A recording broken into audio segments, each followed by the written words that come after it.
Jeffrey Epstein অপ্রাপ্ত বয়স্ক মেয়েদের সংগ্রহের জন্য ভয়ঙ্কর পদ্ধতি অবলম্বন করতেন। তার এই জঘন্য কাজের প্রধান সহযোগী ছিলেন ব্রিটিশ সামাজিক ব্যক্তিত্ব গিলিন ম্যাক্সওয়েল। গিলিন বিভিন্ন শপিং মল বা স্কুলের সামনে গিয়ে মেয়েদের সাথে বন্ধুত্ব করতেন এবং তাদের ক্যারিয়ার গড়ার প্রলোভন দেখাতেন।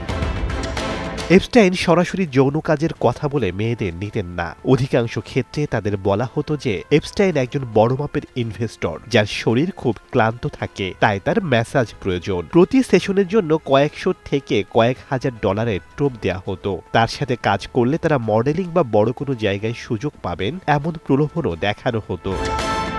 এপস্টাইনের নিজস্ব একটি বোয়িং 727 বিমান ছিল। এই বিমানে করেই ফ্লোরিডা, নিউ ইয়র্ক বা অন্য শহর থেকে মেয়েদের তার ব্যক্তিগত দ্বীপ লিটল সেন্ট জেমসে নিয়ে যাওয়া হতো। ব্যক্তিগত বিমান হওয়ার কারণে সেখানে কোনো সাধারণ যাত্রী বা কঠোর সিকিউরিটি চেক থাকতো না, যার ফলে সহজেই পাচার কাজ চলত। একবার কোনো মেয়ে তার ফাঁদে পড়লে তাকে চাপ দেয়া হতো আরো নতুন মেয়ে বা বান্ধবী জোগাড় করার জন্য। বিনিময়ে তাকে আরো বেশি টাকা বা নিরাপত্তার আশ্বাস দেয়া হতো। এভাবে তিনি মেয়েদের মাধ্যমে মেয়েদের শিকার করতেন। যেহেতু এপস্টাইনের সাথে তৎকালীন বিশ্বের বড় বড় রাজনীতিবিদ এবং সেলিব্রিটিদের ছবি ছিল, তিনি সেই প্রভাব ব্যবহার করতেন।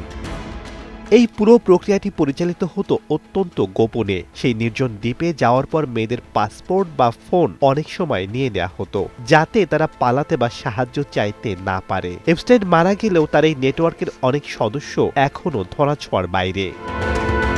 শেখ সাদি মারজান, সময় সংবাদ।